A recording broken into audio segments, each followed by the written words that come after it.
It's a shame because I think it is such a, like, if you like watch a film or you're in the supermarket, music's playing. Like a TV show always has music on in the background. Like Yes. I went to like a few years ago, I went to watch we watched like an episode of like I think it was Downton Abbey, and they showed it without like how it is without the music, and then how it is post music, and it's like watching a completely different show. Yeah. And I'm like, you can't discredit this career because without music, you it'd be quite boring. So try stop me, 'cause I'm slipping. Now you're flirting by me. Can't stop me. You're drowning, you're drowning, you're drowning. Don't pull me under. Sorry that I'm not good. Welcome to the Musician Secrets podcast. Today I have singer-songwriter Emma Kelly with me. I'm so excited to have you on here, and thank you for being here. Welcome. Thank you for having me. Yeah, I reached out because I was like going through a playlist, and I think it was Lifeboat was the first song I heard. I'm like, ooh, okay, what is this? Like, I love that. So try stop me, 'cause I'm slipping. Now you're flirting by me. Can't stop me. You're drowning, you're drowning, you're drowning. Don't pull me under. Sorry that I'm not good at saying goodbye. I'm not your lifeboat anymore. I need to start looking now. And I obviously like checked out your other stuff, and I'm like, what was it? Like Drunk was really good. We're gonna be talking about that as well. And We don't even know who to blame. I could be screaming at the top of my lungs. No one would ever look up, 'cause we're all a little drunk. It's like we're breathing in a dangerous drop, and it's making us numb. And we're all like Waves, and just like in general is really good. Just Thank the you. lyrics and production and everything. I'm like, you know what, I gotta reach out, I gotta have her on here and kind of pick your brain about it. So yeah, again, thank you for being here, and yeah, let's just geek out about music and have some fun. Yeah, definitely. Thank you for having me. Yeah. For people that don't know your backstory and who you are, I kind of did my research, so I know that actually for your young age, you've actually Yeah. done a lot. Yeah. So yeah, just walk us through like beginning. You can start as far back as you want to. Where did your music journey start? And then obviously you have like a really cool story that it kind of developed in, where you're like, okay, music and like nothing else, and you went full out, and to where you are now. Yeah, so I've always like loved music. Like I was always a very like musical kid. Like my parents like brought me up on like always listening to music. Like my dad was he was kind of more into like the rock scene. Like he loved Queen, like Scissor Queen, yeah. Sisters, Pet Shop Boys, yeah, like all of that sort of style. Like there was always a lot of vinyl being played. Whereas my mum was more musical theatre. So I grew up with two completely different like aspects of Yeah, like that's genres of very music. different. It doesn't get Yeah, really more extreme than that.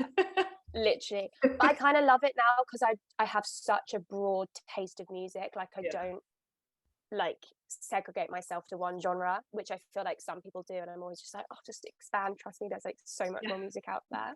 But Exactly. whatever suits people. But yeah, no, I started like that, and I'd always like sit in the car with my mum and like harmonize and stuff. And then I think just kind of I was like, I want to do like music and dancing and all of that. So I just started going to like Saturday school and doing musical theatre. Mm, And then I loved doing that. And so it became a lot more of like a serious sort of hobby, yeah. to the point I started going to like a Saturday school, and they were like, they also had like a full-time school as well. And they were like, you should audition, you'd be really good for this. So I ended up going to like a musical theatre school from the age of 11 to 16. Yeah. But then when I got to like 15, 16, I was like, that's when I kind of really started to discover like the songwriting world of things, and like taking like, I'd always like write stories and poems and that sort of stuff in like a diary. And I kind of just loved that. And I still love musical theatre. I love watching like shows and stuff, but I started to not enjoy doing it, like performing it. Like it's very like, you have to be so extreme when you're like performing it, and it just wasn't really for me anymore. And I just loved like standing and like singing and like writing songs. So then I left at 16 when I finished my GCSEs. I left and went to just a music school and like studied songwriting there, and then I did a degree in that. And then I kind of got to where I am now. I started gigging, loving that, and now I've got like a uni. I met all the boys that like play in the band with me, and just been like writing in the studio, gigging ever since then. And then here I am now. It's amazing because like obviously like you just hear the song, like I just went through the playlist and I just listened to the song, and you don't have a face to it or a name or anything yet, or maybe a name but like not a face. And then I'm like, oh, I really love the music. And then on Spotify I went onto the about page and I'm like, this girl is only 22, right? Or maybe you turned 20. I'm 23 now, but I'm trying to cling on to 22 for as long as I can. Like 22 years old. I'm like, COVID year doesn't count. Just skip the year. So I'm like, wow, like I could not believe that you were 23 or when it was written like 22, and I'm like, dang, like what's up with this girl? And so then I read your bio and I'm like, okay, this makes sense, like you've been doing it for like a really long time, like starting super early. And I'm like, oh, finally this makes sense. Like you could just clearly hear like this is not a 22-year-old like singing this, and I was just amazed when I'm just like, wow, okay, like like the journey makes sense now. But it's been a long one. But you know, when you know what you want to do, like from an early age, I mean, why not go full out? Definitely. And I've never been like hugely academic. Like I enjoy like history and stuff, but just the creative side of things was just always for me. And I think my parents always saw that. They always like I always get dressed up and pretend to sing, like prancing around the house. And my parents were like, yeah, she's not going to go into like being like a doctor or anything. Like she's just not made for that. So your parents were like always supportive? Sorry. Yeah. And my mum as well, like she grew up in the musical theatre industry and she did that her whole life. So if anything, she was kind of like, yes, to do what I did. So they've always been super supportive. That's really nice to have, because like I feel like, you know, the music, being a musician can also be very lonely, like just everyone kind of being like, oh, you're crazy, like what's your plan B? Or, you know, when you're getting that real job, or like, are you still doing that music thing, like stuff like that, where I'm just like, you don't get it. I tend to want to avoid family parties like the plague. It's a shame, because I think it is such a, like, if you like watch a film or you're in the supermarket, music's playing, like a TV show always has music on in the background. Like I went to, like a few years ago, I went to watch we watched like an episode of like, I think it was Downton Abbey, and they showed it without the like how it is without the music, and then how it is post music, and it's like watching a completely different show. And I'm like, you can't discredit this career, because without music it'd be quite boring. There's nothing there. It's so weird, because like you can take, let's say, like staying within like the film industry, like you can just have a 10-second clip, just maybe a man like walking down the road in the dark, right? And depending what music you're gonna put to that, it could be very scary, right? If you use like diminished chords and make it very spooky, then it feels in like a horror movie where you're like, someone's gonna jump out, like you're just waiting for it. But if it's like more like the soft piano in the background and it feels like more, you know, it's just thinking about something, you know, same exact different movie scenarios, clip, but different story, right? It's just like that emotional roller coaster that the music takes you on. Exactly. It's crazy, like so crazy. I think like film composers are just like anything, like it's so like so talented. Yeah, it is. And I just got, because I studied pop music as well in Birmingham in so yeah, with the Brummies. They're very special and dear to my heart. They've grown on me. I know everyone makes fun of them for their accent, but no, I think it's quite a nice accent, to be fair. There are definitely worse accents than this. There are worse. There are definitely worse. Like in Liverpool, I'm like, are you still speaking English with me? I do not understand what you're trying to. But yeah, that's so I studied there, and like every semester I got to come home for a couple of weeks, and I hated the question, and I knew it was just a matter of time when it would come up. But I hated the question is, what are you gonna do with a music degree? And I was just like, I love that question. Same. You know, I just realized how, I mean, who could blame them, but I realized how little they knew about music and the music industry, and how much opportunity there is now through all the indie label aspects, right? Like going independent and, you know, the doors that the internet and Spotify and iTunes and Deezer and whatnot, like all the stuff like has opened up for us. And I'm like, exactly, like when you go to the gym, when you're working out, when you're in the grocery store, when you're watching a movie, like Netflix is booming, Amazon Prime is booming, like, oh my God, literally. And they need music, right? Exactly. And I think as well, we're doing career choices that we love, and we could then, I mean, I would never, but I could also say to them, well, talk me through your last 10 years of your career choice and how happy have you actually been? Yeah. Because I know so many people that just live for like, they get through their Monday to Friday and then it's like a fun weekend and then it's back at square one again. And I'm like, I'm doing something that I love. Like I go to the studio and I have the best time all the time, and I'm putting out music that I love and products that really make me happy. And hey, it might not be like, I might not end up having like a hugely successful career or being like top 10 in the charts. I'd love that, but if it doesn't happen, it doesn't happen. But at least at least we're happy in what we've decided to do. Totally. Yeah. And plus, like the cool thing is nowadays you don't have to be under like the top 10 on the Billboard charts and stuff like that. Like I know musicians out there that are making decent, like good, we were talking 6 figures a year as independent musicians. Like if you find the right people, like if your marketing is on point, if you know what you're doing, right, then, and you find your people, and it's, what shocked me is you don't need a lot of people. You don't need to fill an arena. You don't need the millions of fans. All you really need is 100 super fans.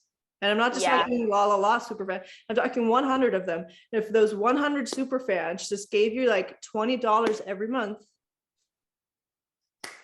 you can quit your day job. Like everyone's and even getting big numbers, and you don't need it. And even getting like a few sync deals here and there, like getting your music onto like TV shows or like a film, like is like, that's why everyone gets like, it's like every year when they release like the FIFA football score, and like artists that get on, you're like, oh, you know, you're going to get a lot of money from that, because like you just need to find the nearest boys that are like sat on there from 9 till 9 every day.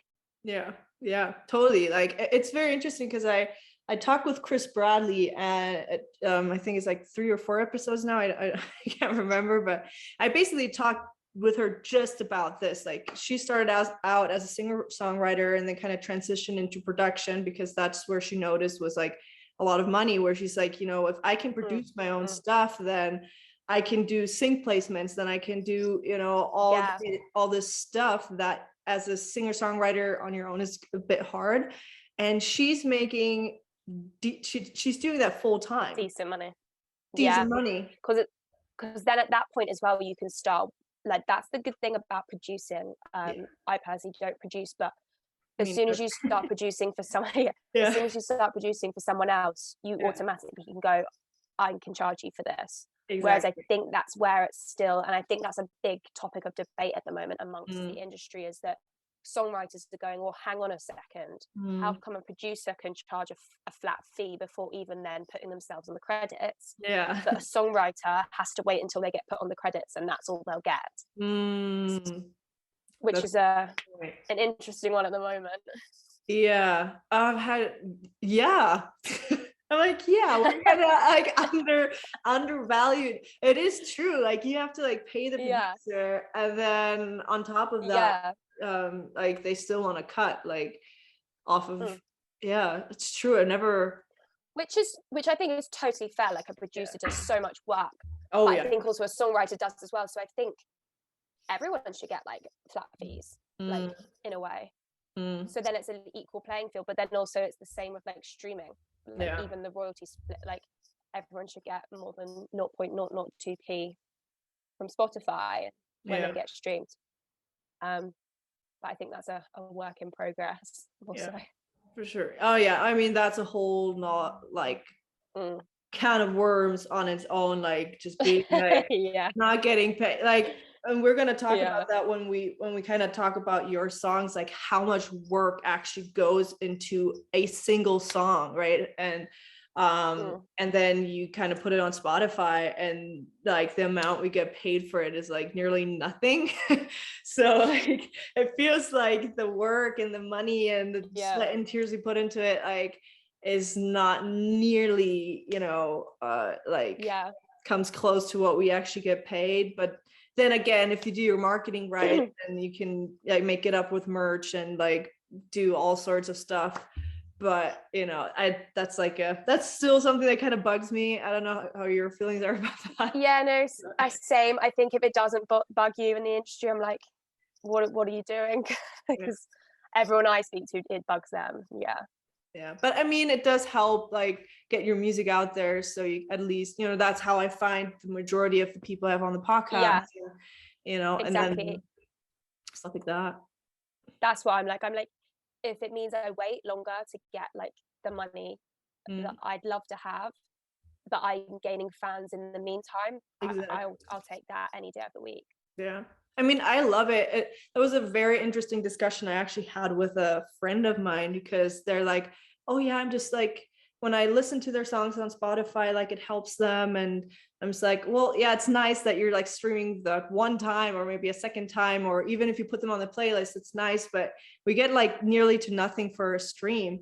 And I'm like, what really helps an artist out is if you like go off and follow them on Instagram and check out their merch and like really engage with the artist.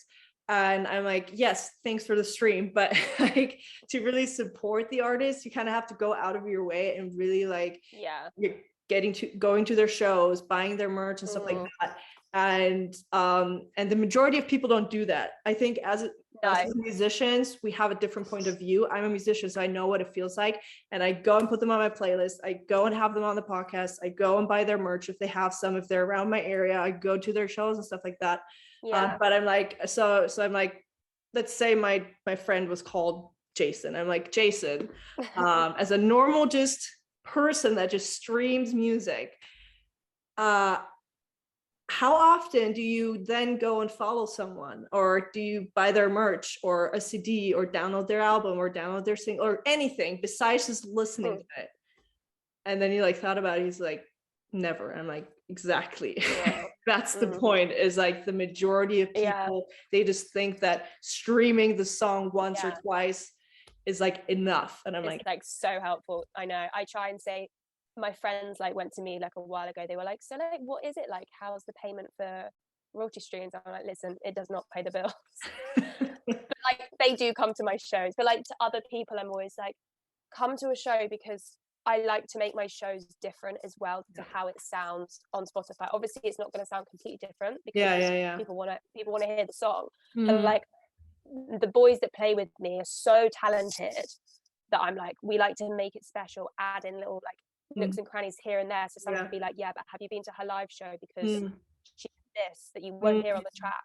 So that's why I'm always like, just come to a show. Yeah, that's a good idea actually, to like do that, because then you're giving them a reason to go to the show and be like, oh, why, you know, obviously live is always different, but just another incentive to be like, you know, if you love the song, then we're gonna tweak it a little bit, so give them just like another incentive. I think that's very smart. Yeah, no, definitely. Sorry, I'm just taking a sip. No.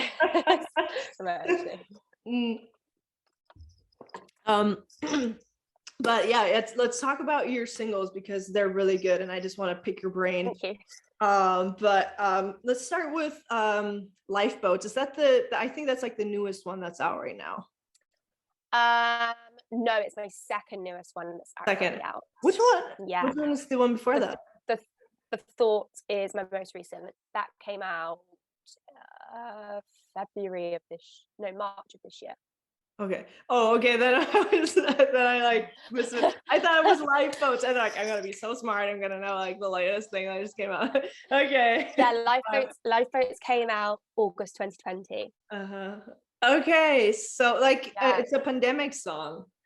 I love it. Yeah. I love pandemic songs. So okay, so this is gonna be interesting. So then how, just go like take us behind the scenes, is like where did it start first of all? And then like what comes first, like production or songwriting, like start to finish, like what's the process and what's like your thought process behind it, I guess, because I think that's even more interesting.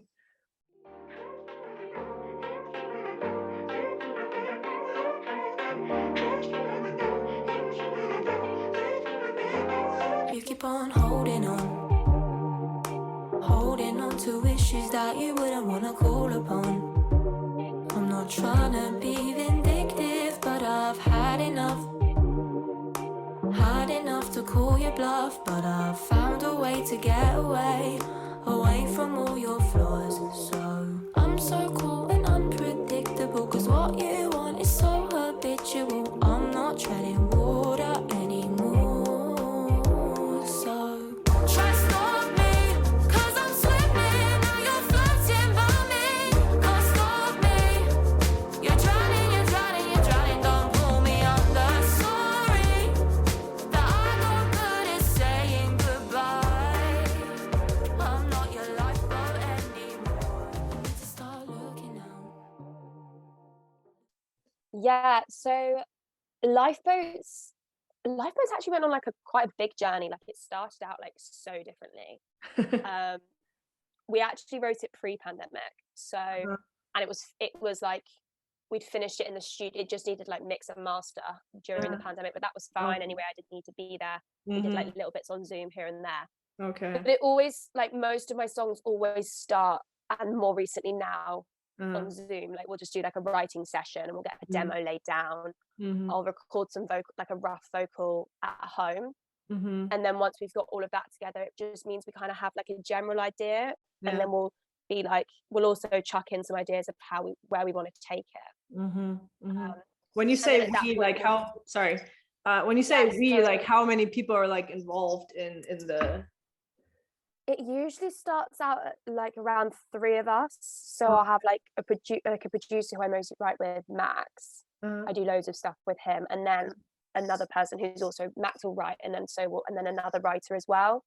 Just because I feel like 3/4 people is kind of, I find, my own personal maximum. Just because otherwise then there's like loads of people, it's like trying to play games. It's really hard.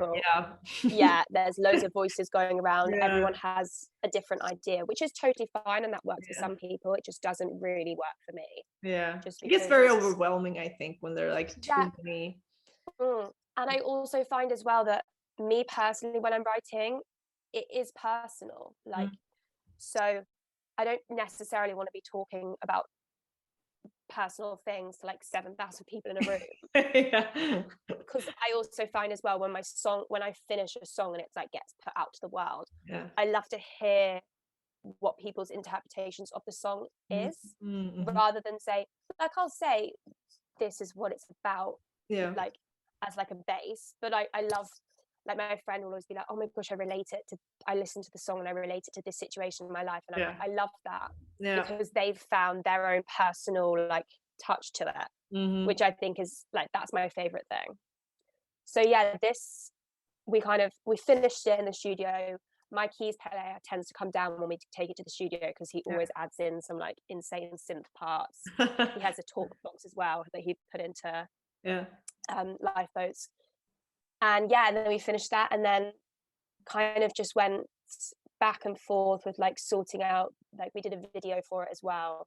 And so that we filmed like as things started. It was a bit of a rush because it was kind of hard, like trying to plan like a video during a pandemic. And so things were like started to like loosen up a bit. So like I was able to see friends again. So I was kind of like, right guys, you're going to be featured, and I'm going to let you sort of abuse you all, because I need to come up with like, I had this concept of like, and I wanted to try and make it to life, but I was like, you're all going to be in it.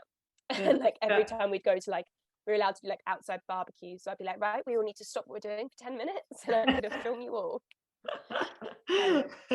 I thought the idea was it cool was with like it's like it's a tire, and I just painted it. Yeah, well, I mean the video, I mean you can't really tell anyway, so it was like, it's perfect. But I thought the idea was cool that, you know, it was going just like from one person to the next. So yeah, I kind of wanted to like, no I wanted to like play on the term of a lifeboat, because like the song itself was like about like leaning on like the people around you, but also like thinking you can do things by yourself. And so that's kind of how I wanted to do the video, and I felt, considering the circumstances, I was like able to pull it off as well as possible. So how did that idea start though? Do you usually have like a title like, oh, Lifeboats, or do you like, is there like already a concept that you have? Is there like the chorus done when you like go in and collab with the other artists, or like or does it develop just by you, the three of you getting together? Like what's that kind of process like? This one, like, we tend to just nowadays go in. When I was like first starting out in like the whole songwriting thing, I would sometimes have like a melody or like a couple lyrics. But now I actually prefer to just go in with a complete blank canvas. Like we'll always send through a few references and be like, oh, what songs are you liking at the moment? And then like Max might have like a loose beat like set up. But mostly we will go in with a blank canvas, and he'll then just be like, we'll all be like chatting, and then be like, oh, what's happening in everyone's life at the moment? Like anything like interesting, like any stories like that we could turn into. And that one started like that as well, just kind of like normal, like just like, oh yeah, this has happened, like a friend did happen with their friend sort of thing. And and then we kind of just start like writing lyrics down, get like a bit of a melody down, and then as the production starts to develop as well, like the song kind of just like naturally flows out, really. That's what happened with this one. So are these like people that you probably like worked with forever? Like usually I like to ask how you kind of like pick your producers, but it sounds like this is someone like what's his name, Max or something? Max is the producer. So like it sounds like you've been working with him like forever. Most of my catalog that's out is with Max. We met at uni and just started working together like near the end of uni. And kind of just have worked. I've done like lots of sessions with other people as well, but I do find once you find someone that you're like comfortable working with, it kind of it makes the whole writing process itself, especially for me, so much easier, because I'm not having to go in to like a complete stranger, because sometimes it will work really well. Like Drunk, I wrote with people I'd never met before, and that turned out great. But I've done sessions in the past where I've gone in and it just hasn't worked. But it's all like trial and error. that I know most of my stuff is with Max, just because we work really well together. I mean, it makes sense. Like, I wish I had a go-to producer. And like, oh, I know we click. I know we were like on the same vibe, because I mean, because music is so emotional, and like the especially when you're collaborating, I think it's important that you get along, right? That you have the same vision, that you can work together. If that doesn't happen, then there's no song happening. Or no, definitely. So yeah, so and it's never ideal. Because you'll come out the session, you'll be like, oh, like it didn't really work. But you try like kind of cling on to it for a bit, and then you're just like, it's just not gonna work. But it's all like a learning curve, I think. From what I've at first, I'd be like, oh, I'm a bit disheartened about that, but now I'm just like, hey, it didn't work. You're not going to work well with everyone. It's like how not everyone's going to like your music. You can't work or please everyone. Oh yeah, that's for sure. That's definitely it's, you know, like there's still people out there that don't like Ed Sheeran or Billie Eilish or Taylor Swift, like you name them, Queen. It's not can't like, please the masses. No, and you shouldn't. I think that's a good point that you're making, is like it's you can't, like if you try to please everyone, you're gonna please no one, and everyone's gonna be you're gonna be unhappy. Your fans are gonna be like, what the heck's happening? And like it's just not it's not it's, I think one of the very first episodes I interviewed also someone from the UK, and she brought an interesting point. She was like, yeah, like what's your favorite artist right now, or favorite song? And I like, this top of my head, I was like, oh, just Lenny Kravitz.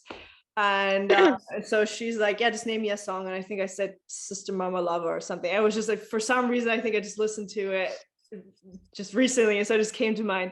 And she's like, yeah. So she looked it up on YouTube, and she's like, you love the song? I'm like, yeah, I love it right now. It's great.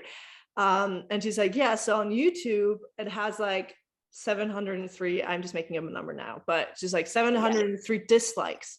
And I'm like, even Lenny Kravitz, even like look up any favorite song of yours, you're always going to get dislikes, and there are always going to be those dislikes there, because you're just not made for everyone. You can't please everyone, and it's not your job to do that. Exactly. Like I think at first I like didn't understand that whole concept of things, because I'm like, what do you mean? Like, I'm not going to be liked by everyone. But now I'm like, even today I got an email from a manager just there from my like PR guys sending me back like all the lists of like blogs and stuff and like radio stations that my new song's been sent to.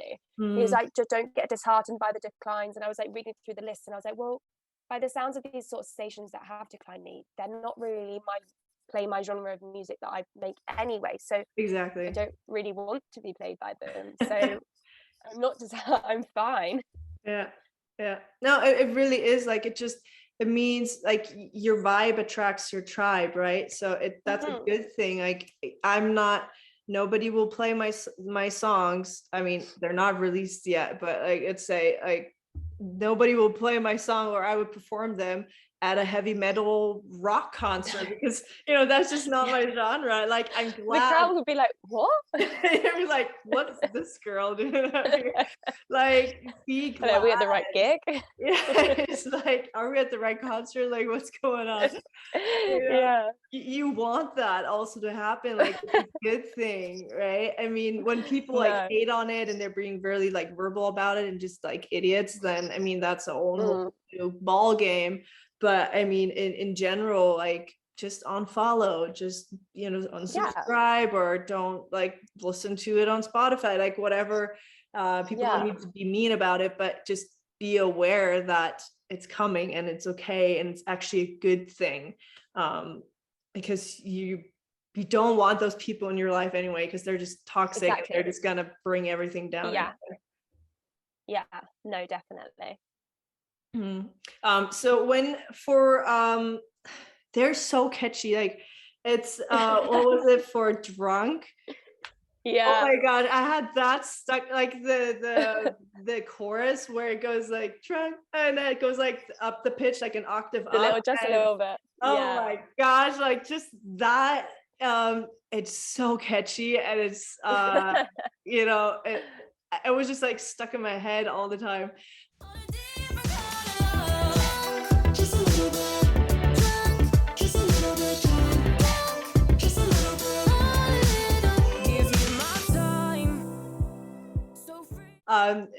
Is that something that you Max comes up with, like your producer, or is that like something you collaborate on, or how does that really work? How does that come together? So this one I wrote with two guys. It was a studio session that got set up for me, so I didn't actually know them going in. Okay. And I went into the session and I was like, just gonna like put myself out there, like I'm gonna be really vulnerable. Yeah. I know I don't know them, but like if it doesn't work, it doesn't work. So I'd done like a session like 2 weeks before and it didn't really work out. Yeah. And so I went in and they were super lovely, and like we kind of just got straight into it, and they were like asking me like what you wanted to write about. And this song, although it's called, everyone always thinks, oh, is it about like alcohol? And I'm like, no, it's not. it's not. Like it's completely like, I was literally sat on the tube on my way to the session, and everyone was just on their phones, and it's like that classic, even like sometimes in London you'll have someone who's say homeless, unfortunately, and they'll come down the tube like asking for money, and no one looks up from their phones. And I was just thinking, I was on the tube sat here thinking, someone could start screaming or they could faint and no one would look up because everyone is just addicted to their phones. And I was just saying this to the two guys that was like the producer and then the other songwriter, and it kind of just like came from there. We were just like, everyone's just like drunk on their phones, like social media, like anything but avoiding having a conversation with someone, because gosh forbid like you talk to someone. I know. And it just came from that. And then like all the little, the producer would come up with like obviously the beat and then like the little bits here and there, and then we kind of would like fill the gaps lyrically. So it would be like, oh, drunk, and then like just a little bit. It's just like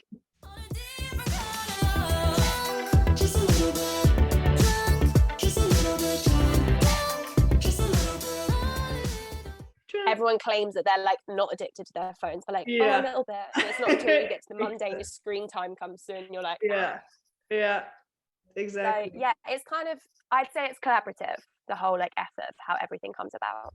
No, I love the lyrics, because I think if you're just kind of listening to the first time, you're just kind of, I was just kind of listening to the production, kind of like to the melody, because I love your head voice and that how fast you're like really switching into that. It fits it really well, like just the really fast switch from just like your normal singing voice up to the head voice. I don't know what's real or what's the truth, but we're all the same. Got our heads down and we're all getting lost in the game. And we're running away. We're addicted. And obviously like that track, just a little bit like that part, it just fits well because it kind of is on the same level with your head voice, and then they kind of have that octave pitch, whatever you want to call it.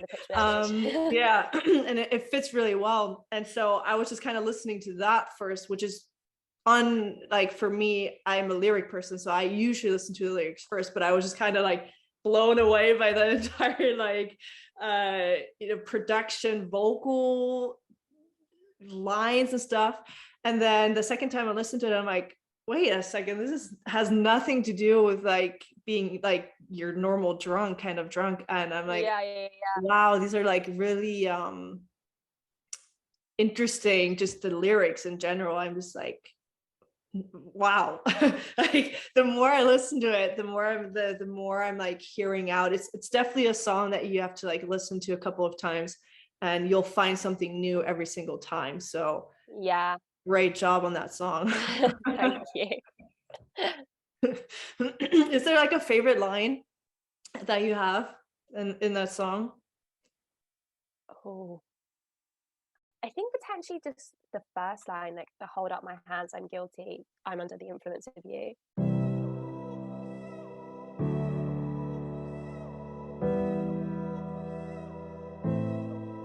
Hold up my hands, I'm guilty. Yeah, I'm under the influence of you. You pull me down. Yeah. Because it's like, it kind of like is such an open door. Like people could relate that instantly, be like, oh, you're like under the influence of a relationship. Yeah. But for me, I'm like, it's what it actually is like you're under the influence of like this whole era of everyone heavily relying like like social media and being like addicted to that, and how like toxic that whole environment is. Yeah, I So mean, I'd say that's my favorite. yeah, that was like I love call outs, like especially if it's like on yourself, where I'm like, and because it could be so easy to like write a song that's more like that pointing finger kind of thing. Like we love songwriters, I feel like we love to do that, especially if it's like a love song or something. We're like, oh, you're always wrong, like this is my perspective. Your fault. Exactly. This is my version, and I did everything right and you did everything wrong. And I'm like, well, the reality is usually like somewhere in between. Yeah. And so that was like, you opened up with that line, and I was just like, wow, that's like power behind that, where all of a sudden you don't feel like offensive about it, but you're actually like, oh, okay, like she's going through this too. You're not pointing fingers, you're not being like judgmental about it or anything. So that was definitely like a line that, you know, where I was like, that made me like stop and like really like listen, and I'm like, ooh, okay, this is gonna be good. Like what do you got, like bring it. What's coming next? What's coming up next? Yes. Do you usually like to like collaborate, or do you also feel like sometimes like, okay, this is just gonna be me, I'm gonna, you know, I have this to say? Or do you just found that, you know, collaborating is just, you know, well, not easier, I don't think, but more fun maybe? I think collaborating makes it definitely more interesting, because you're seeing more perspectives than your own. I think when you're just writing on your own, you're kind of set in your ways. I feel like when you collaborate, it kind of opens up more possibilities. What are your thoughts? 100%. I used to think, oh, I need to do this all by myself, like my way is like the best way, and then I like started to collaborate and was like, oh no, this is so much better, because it's not necessarily being like this person's idea is better than yours, but when you go back and forth with someone, you find the best combination of everyone's ideas to get the like, because ultimately it's you're wanting to get the best song. And if you've just written that by yourself and don't want any feedback from anyone else, then you're going to put something out that could have been so much better. So I definitely, and it, as you said, like collaborating is so much more fun. You're working with other people and like you're having a laugh at the same time, and that's what you want it to be. Like obviously you're taking it seriously, you're working on something that's like integral to your career, but you're also making it a fun place to be at the same time. For sure. Yeah, I mean, some people, they're like, oh, I work better alone, and then some people are like, no, I like collaborations. And so, you know, it's you know, each their own, but that's just what I found as well. Definitely. But you know, if you have the possibilities, like sometimes you just don't have anyone, but then again, you use Zoom and stuff, so that kind of sorry. I'm like upset. Oh no.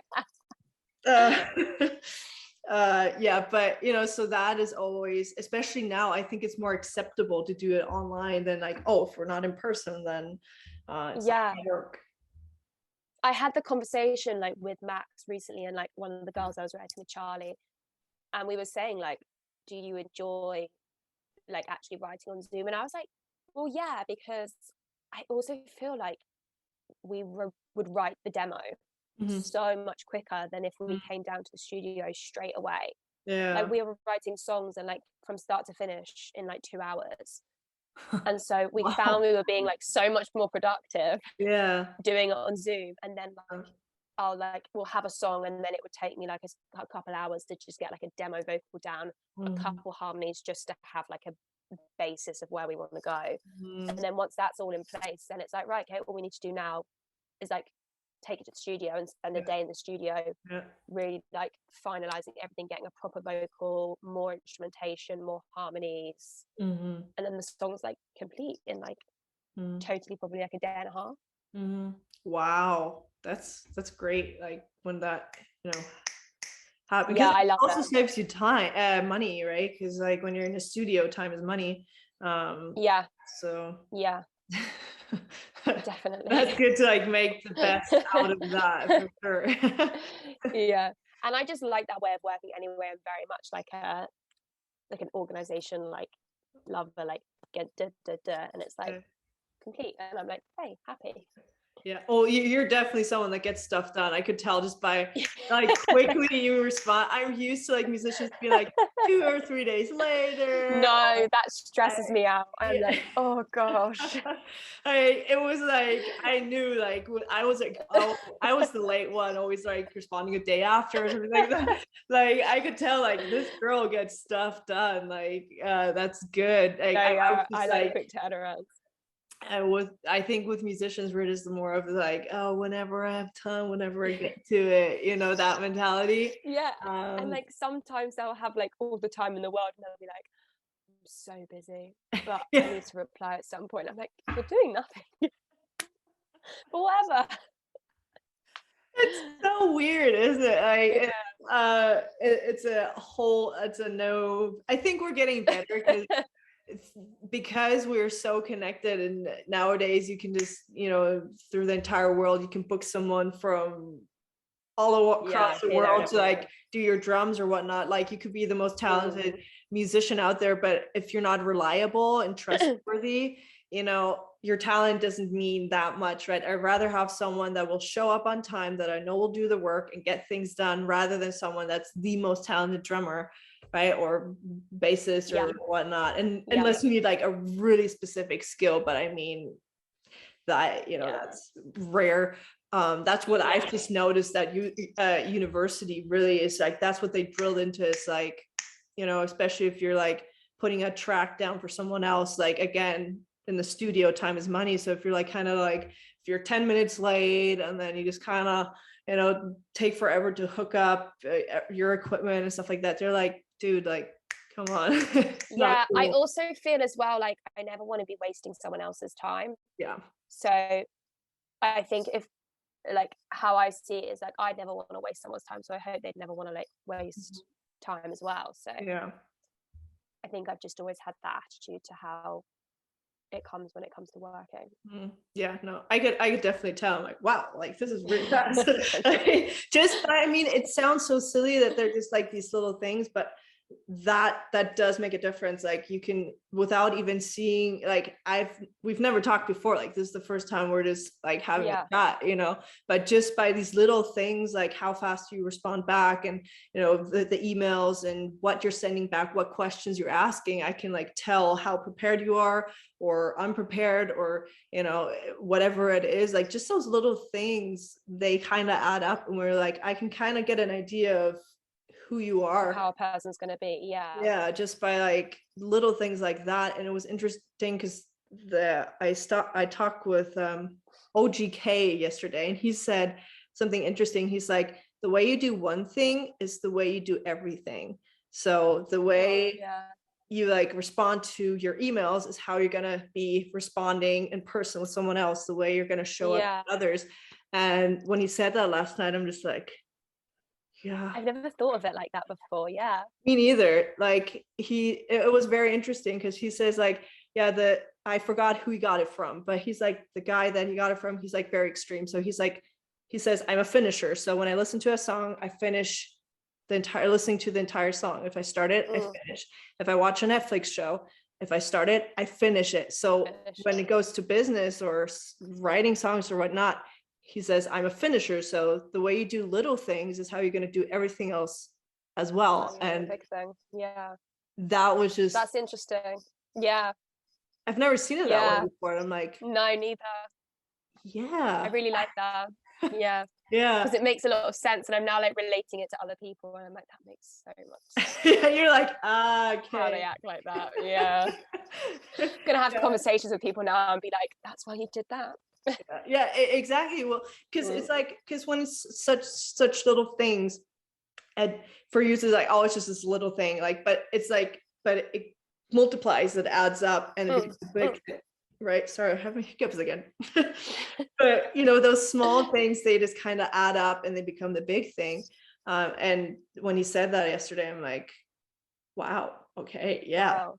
Yeah. Yeah. Like, I gotta be It all makes sense. I gotta be more, cautious of those little decisions that I'm making like every day and how I'm like showing up and stuff like that.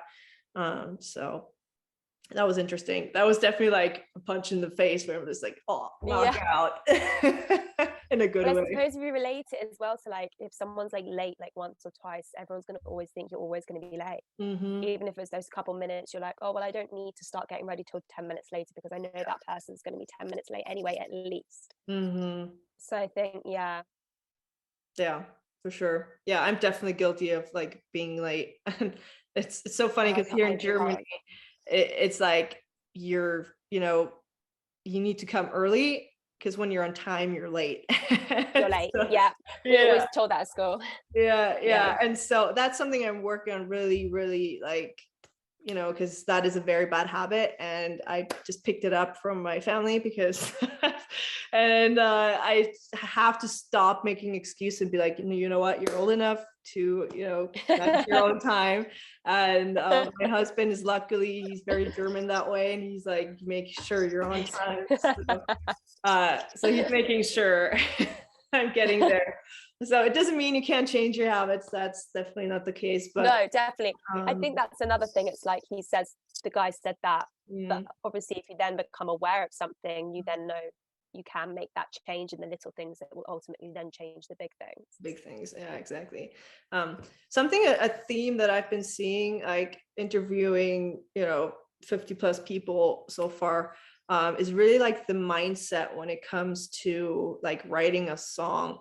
That it's not, skills are great and we need them, but just from like talking with other musicians, I've been noticing like that mindset is like a huge game changer. What's like been your experience, or what advice maybe do you have on that topic? Yeah, I think at first, because I actually don't play any instruments. Yeah.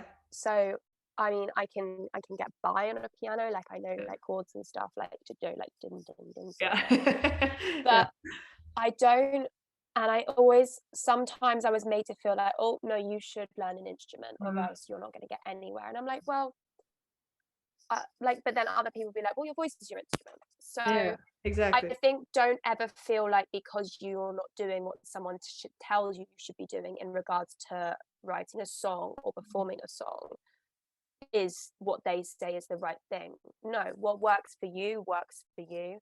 And I think that's what I took the longest to realize, and I kind of wish I'd learned it quicker, because then I don't know, I'll never know like what position I'd be in now, but I think in the music industry world, like everyone's got an opinion, and it's so easy to be sucked into the opinions and thinking that their opinion is the right one. So you need to, like, for example, when I was at music uni, the word pop music was like an illegal word. Like everyone was like, what, you're doing pop music? Like, and it's like, well, no, because pop music is popular music. Popular, like, exactly.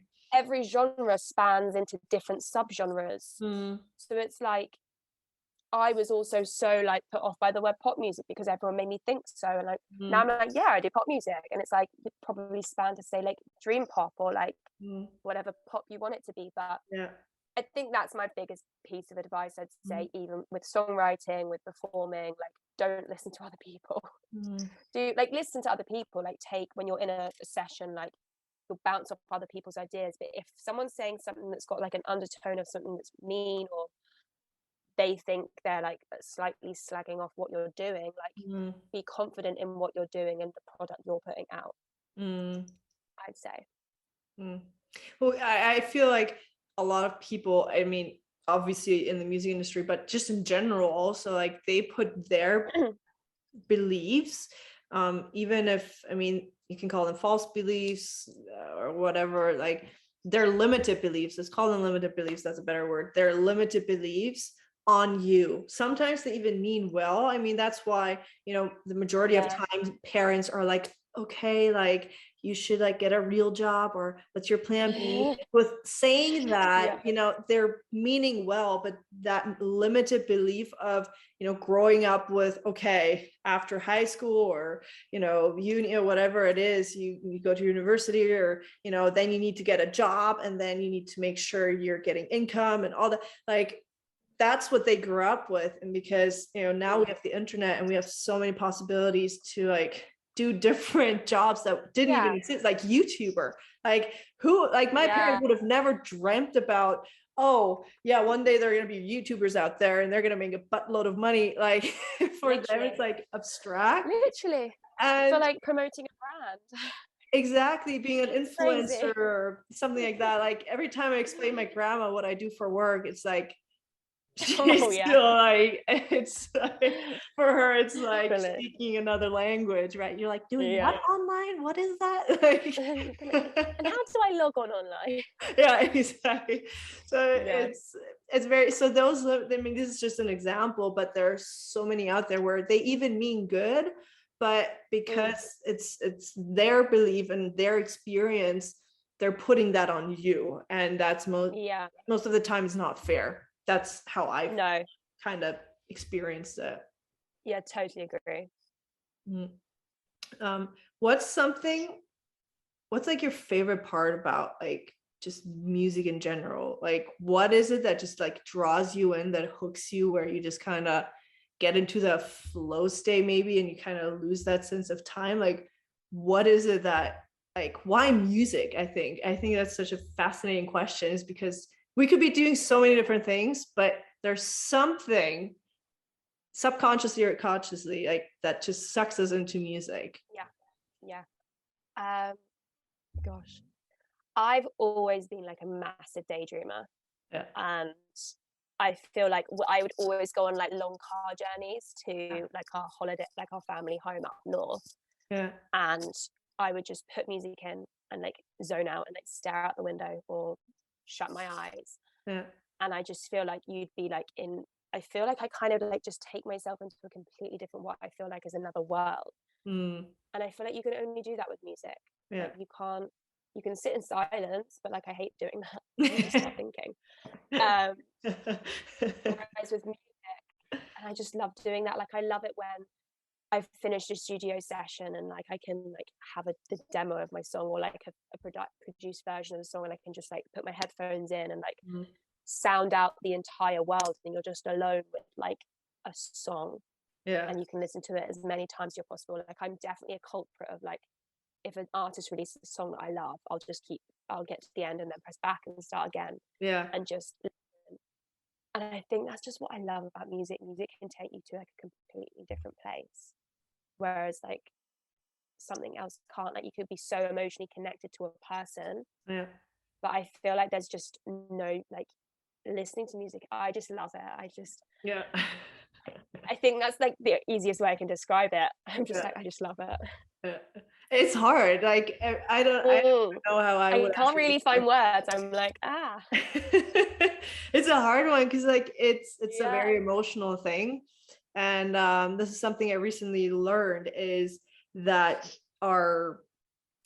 we have two brain halves, right? We have like the logical one and the creative one.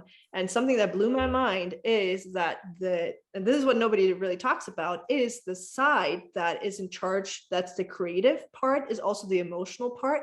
And that part is not in charge for language. And that's why we have such a hard time putting our thoughts and feelings into words, because our logical side of the brain, that's in charge for language, right? But it's not emotional. It gives you facts and numbers, and you can talk about music and all that. I don't like using that side.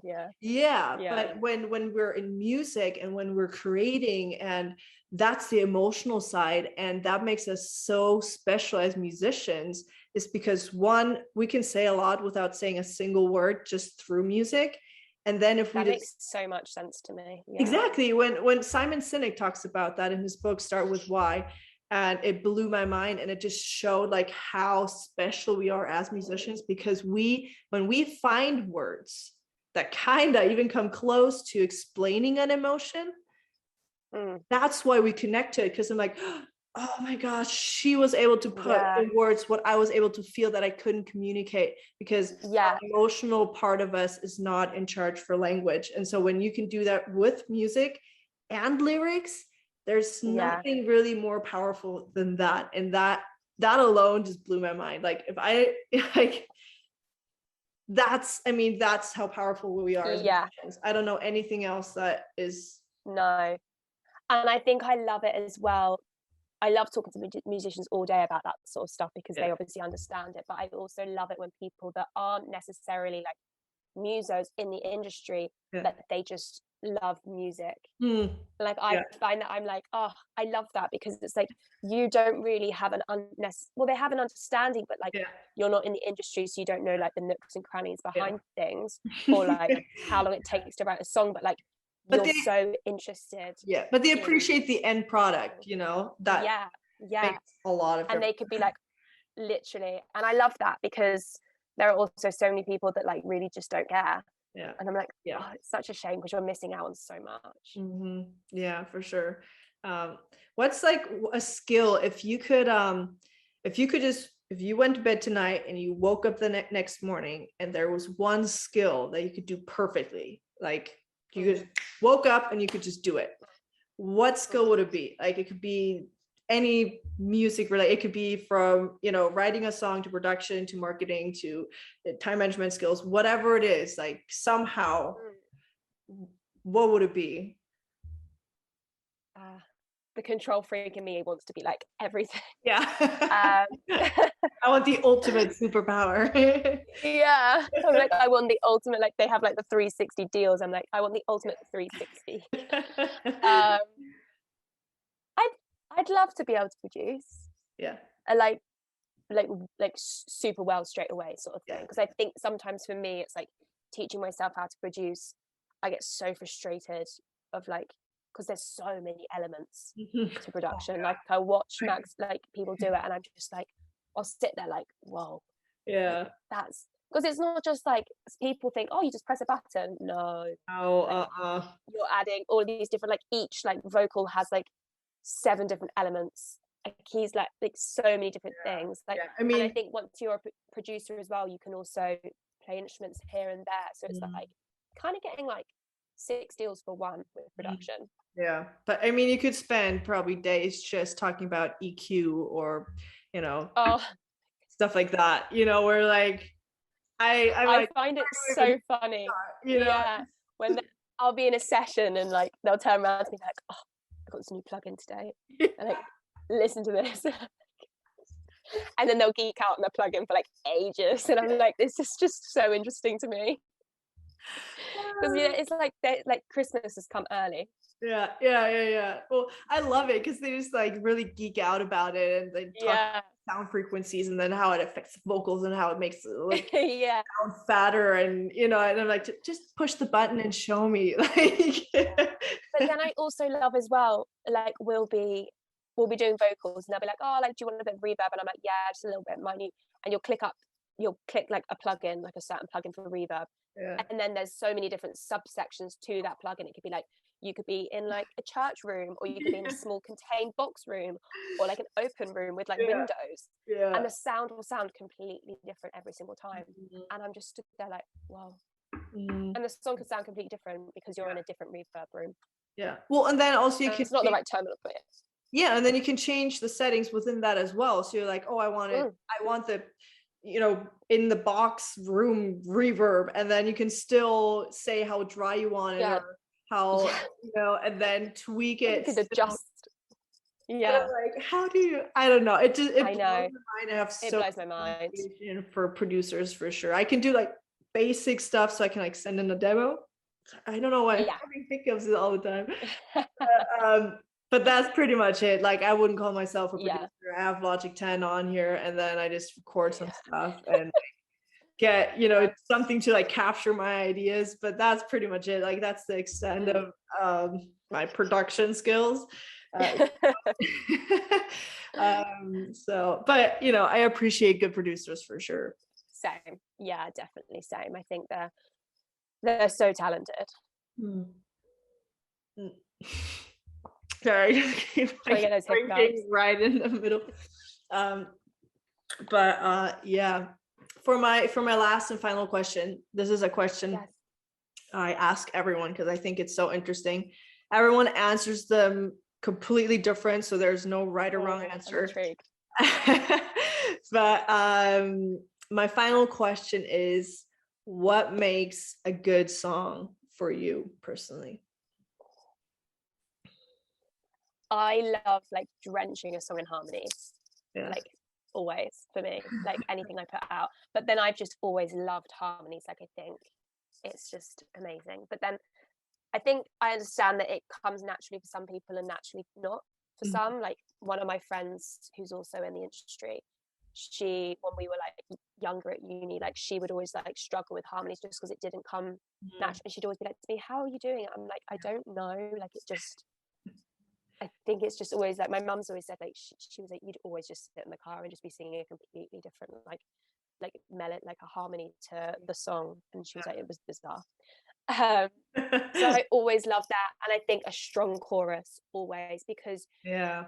you want, like when you're playing it live, there is nothing better than seeing like people in the audience singing back your song. Like it's just amazing. Mm. So I think for me, like always a strong chorus. I'm wasting all of my time again. Your hand in mine, holding it tight. It feels so right that I almost forgot. We tried before and all for. I'm in love with the thought, keep me clutching at you. You could And just definitely to love the song. notice that, yeah, in your songs. Sorry. Yeah, thank you. And just to love the song you've written. If you're not confident in it, no one else is going to be, because they'll recognize that straight away. Yeah, for sure. Yeah, I think if you don't love it, then how are other people supposed to stand behind it? 'Cause nobody's gonna care about your song as much as you are. Like if you're going like, oh, here's my song, like it's okay, like you might like it, you might not.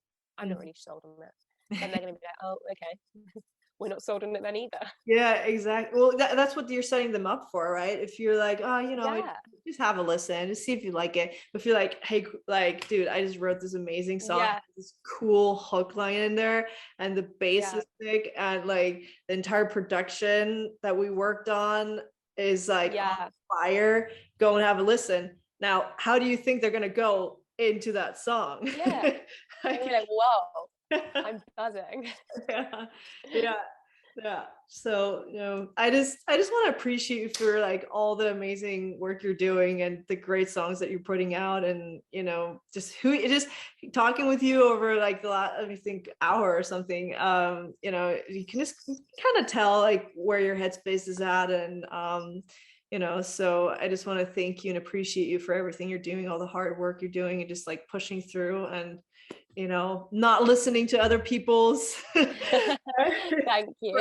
Sometimes it's hard being a musician, and I just want to acknowledge everyone that's just taking the first step and just releasing music, or just sitting in their room, recording it or writing it, or just taking those first steps. It's not a popular career, an easy step. Yeah, not easy. Everyone I've had on here will tell you that for sure. And so that's why when I hear good music, I want to appreciate it. I want to support that artist as much as I can from the other side of the world. But you're from the UK, so we're not so far. Not that far. But I just want to encourage everyone, if that's something that's in your heart and something that you feel inspired to do, then go and do it. Like don't 100%. Wait for permission for you to start. Do it. Listen to this podcast, listen to everyone, like what they're doing, or other people. Like it doesn't have to be this podcast, but whatever you need to feed that brain of yours to like that you can do it, go and do it. Go and talk with other musicians. Don't talk to like your friends that have no idea what you're doing, or your family that's not supportive. Like don't go around like-minded people. And that's why this podcast is here like really for musicians, from musicians, so we can learn from each other. So I want to appreciate you. Really, thank you for putting out awesome music. Thank you so much. Very, very last thing. Where can people find you? Where can they check you out? Where can they find your music? Go for it. Yeah, so I'm on all the music sites, Spotify, Apple, Tidal, whatever you use to listen, just type in Emma Kelly.